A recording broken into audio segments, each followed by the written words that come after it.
मोर ध्वज बड़ी महतारी, कहले वीरेंद्र बाबा, कहले तिवारी बाबा प्रभु सरकार के। आज दुआरे पर पहुंच गए लोग मोर ध्वज के बाबू, साधु के दुआरे पर पहुंचल बेलो। अच्छा साधु कोनो दुआरे पर जाई तो पहले कौन भाषा बोली? सीताराम कही। कस के बोले लो सीताराम। मोर ध्वजी घंटी बजा के पूजा करते रहले। और जब साधु के आवाज पवला तो दौड़ के चलल है। आप अयोध्या चले जाओ, अयोध्या चले जाओ, अयोध्या कहीं जाएंगे तो कोई संत मिलेगा सीताराम को बैली हो, सीताराम का हाल चाल बा, सीताराम बाल बच्चे अच्छा बाणे, सीताराम बाल भोग भोई, सीताराम धान कैसन बा, सीताराम खेती के हाल चाल। पहले सीताराम कही कि ना। आप वृंदावन मथुरा चले जाओ, राधे राधे क्या समाचार है, राधे राधे बच्चे कैसे हैं, राधे राधे परिवार कैसा होगा कि नहीं। अपनी की यहाँ बिछौना पर से उठो तब गुडुआ पढ़े गए, बबिया उठल बा, मुनिया जगल बे, अरे तोर भौजी जगल बेगनाई रे, 10 बजे सुती का रे, अरे सोगी है कुल सिखल बेकार रे, अरे मंगलेसी है सिखल बेकार रे, अरे 10 बजे सुते, अरे सुतबे रे, सुत, अरे सुतबे रे।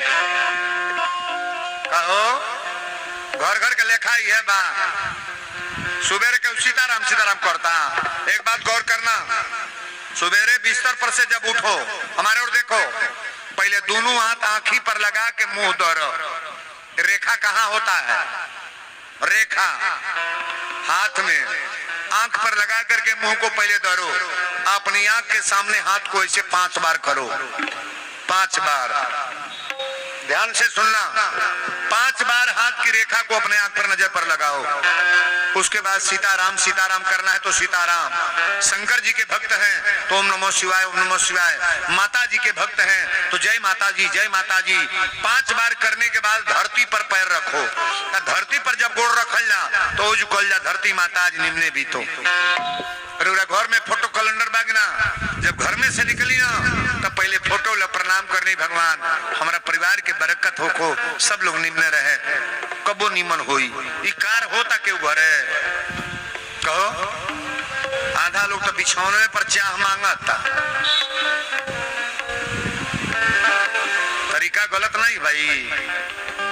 कथा में आए हो तो कथा वाली बात समझो कि वीरेंद्र क्या बोल गए।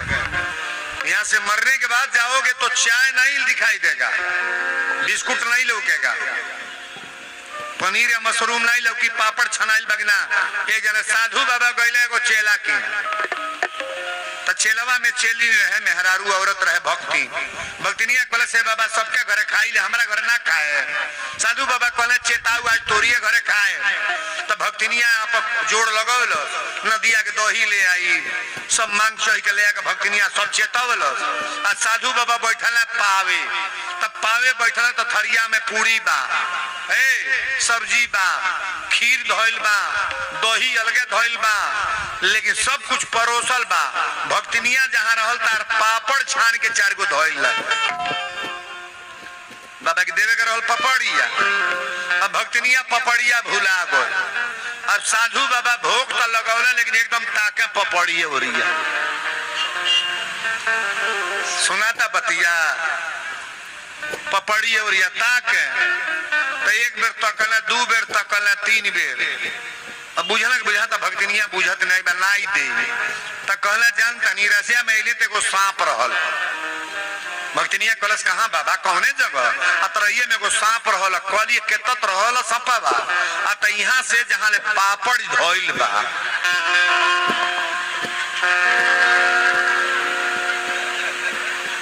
सुनाता बतिया भक्तिनिया भुला गल है। साधु बाबा बुद्धि लगावल है, खाए के जकर मन करी कैसो खाना ली। साधु बाबा कहना जानता रुके तो संपवा रहल भक्ति इहमा से जहाँ पापड़ धइले बाड़ू पापड़ी एतो तो सांप रहल। भक्तिनिया कहते आई दादा पपड़िया तो भुला गल बानी, ताली बजावन पर याद है। पपड़िया तो भुला गल है बाबा, उ पपड़ी खातिर कितना बुद्धि लगावल। नहीं बुझाता। पापड़ खातिर बुद्धि लगा दे। साधु लोग बड़ा दिमाग लगाते हैं महाराज, और साधु लोगों से निवेदन करेंगे केवल खाने के चक्कर में दिमाग मत लगाओ। अगर भगवान का भक्त बन गए हो तो भगवान के तरफ दिमाग लगाओ। कम से कम यहाँ भी बन जाए, वहां भी बन जाए, यहाँ भी बन जाए, वहां भी बन जाए। दरवाजा पर गए लोग तो एक बार बोलो लो सीताराम। मोरधोजी घड़ी घंटे छोड़ के दौड़ के आके पहले मूड़ी पटकल है। पहले गोड़ लागल जाता तो मूड़ी पटक के हाथ जोड़ के पैर छू के, अब के गोड़ लगाता। अब तो हम गाड़ी में बैठब ना तो कहीं सो बाबा पा लागी, हम कोई नहीं हम लागी कि तू लागत। ये तरीका हो बाबा पा लागी मत लागा रहे दो, हम लगी कि तू लगबो। पैर छू के गोड़ नहीं लाग रहे हैं। अरे कम से कम पैर छूने पर तो आशीर्वाद दूसरे तरह से मिलता है। पैर छू करके किसी को प्रणाम करो। मूड़ी पटक के जब प्रणाम कैले तब मोर ध्वज कले सरकार आप लोग आसन ले, जलपान के व्यवस्था करी। कन्हैया जी कले अर्जुन ही बतावा पहले परीक्षा तू ले बगी। हम अर्जुन कले रौरा एक बात बोलम मत, परीक्षा मुझे लेना है। कहले कि तारा द्वार पर हम पानी पिए ना बनी, प्रसाद पावे ना। कहले तब काहे? कहले हमार बाघ भूखाइल बा, अगर व्यवस्था बन जाते के मांस खिया सकेला। कहले मांस खिया दे। कहले 3 बचन ला मांस खिया दे बगिना। कहले खिया दे। जब 3 बेर 3 बचन लेले तो अर्जुन जी कहले कि देखा बाजारू मांस हमार बाघ ना खाई, बाजार के मांस ना खाई राजा। अगर मांस खिलाना है कि तुम्हारे पास एक ही बेटा है। को लड़का बा एगो, लड़का के नाम ताम्रध्वज। अर्जुन के बांध के कौन लड़का ले गल ताम्रध्वज। कहले कि अगर खियावे के बा तो अपनी बेटा के आरा लगा के चीर दो, आई है मान सजा हमारा बाघे के खिया दो। अच्छा कोनो महतारी बापी बात सुने तो रोई की हंसी, बहुत बड़ी बात हो गई ना। 5 गो बेटा बड़े, एगो आन्हर बान्हरा के क्यों मांगत क्यों दी, लंगड़ बा लंगड़ा मांगत क्यों दे, बकलोले बेटा बा क्यों दे, विकलांग जे पैदा कैले बा बेटा दे। मोर ध्वज कले सरकार एक बेलौरी दोहराई का कहली है। कहले कि अपनी बेटा के यारा लगा के चीर दो, आ बेटा के मांस हमरा बागे के खिया दा। बोला मंजूर बा। मोर ध्वज के आंख में आंसू आ गए। कले सरकार मांगत मांगत रुबाई कैसन चीज मांग लेली। बड़ी तपस्या कैला के बाद हमरा एगो बेटा पैदा भइल बा। कितना दोयकुर लिपला के बाद हमरा एगो औलाद, अब बेटा के चीर के मांस रुबा बागे के खियावे के बा। हम तो सुन के मान ली खड़ा बानी, अगर ये लड़का के माई सुने तो ओकरा आत्मा में का हुई। आ दोनों जने के माई बाप के मिल के चीरे के बा। मोर ध्वज कले सरकार पर विचार करतनी, औरत के बुलावतनी। लेकिन जब ये कहले बेटा चीरे के बाद तो भगवान की आंख में आंसू आ गए। किसी भक्त के ऊपर लोड पड़ता है तो पहले कौन रोते हैं? भगवान। बोलो सच्चे दरबार की। कहले कि यारा लगा के अपनी बेटा के चीर दो। कहले सरकार बाबा तुलसी रामायण में लिखल बनी कि अब मोहे बा भरोस हनुमंता, बिनु हरि कृपा मिलहि नहीं संता।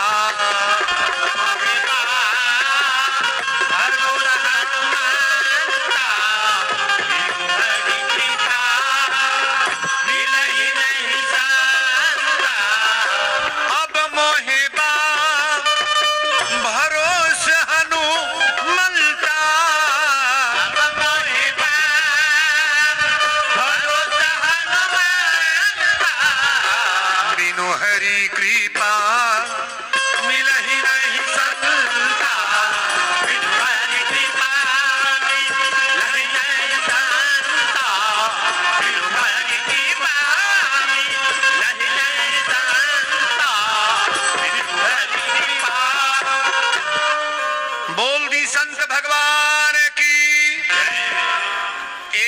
प्रश्न का उत्तर देना, भगवान के कृपा से संत मिलते हैं कि संत की कृपा से भगवान?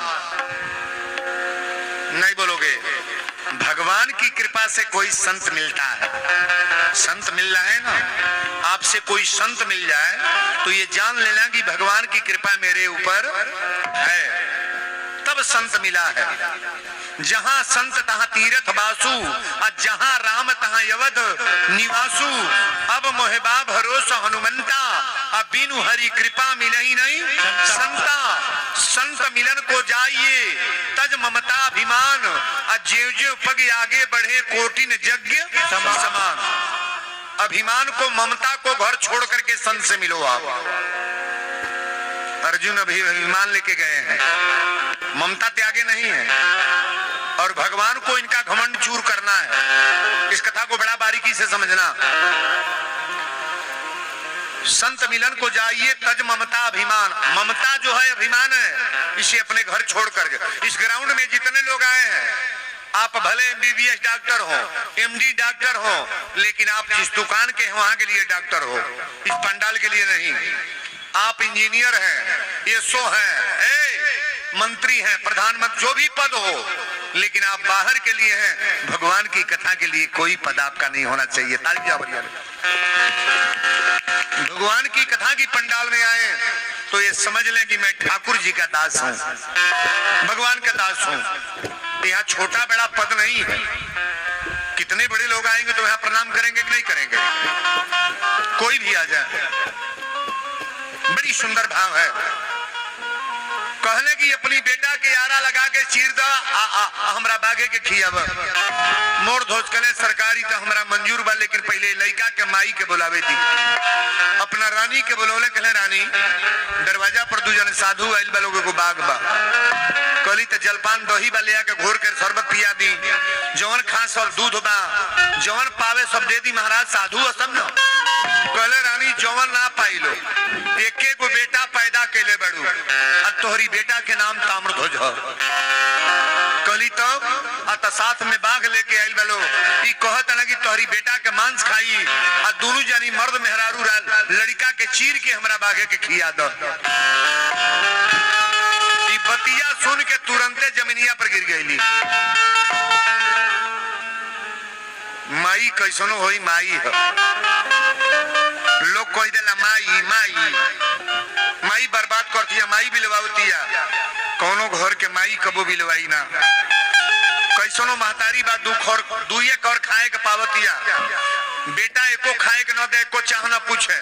सुबेरवा इतने कह दे कि माई रे चाह पिए ले, खाना खैले ह, माई उतने पर गदगद बा कि बाबू हमके रोज सुबेरे पूछे ले। एक होगो बेटा बने 5 वर्ष हो गल, माई से कबो कहबे ना कैले, माई ते खैले कि सुतल बड़े कि का करता रे।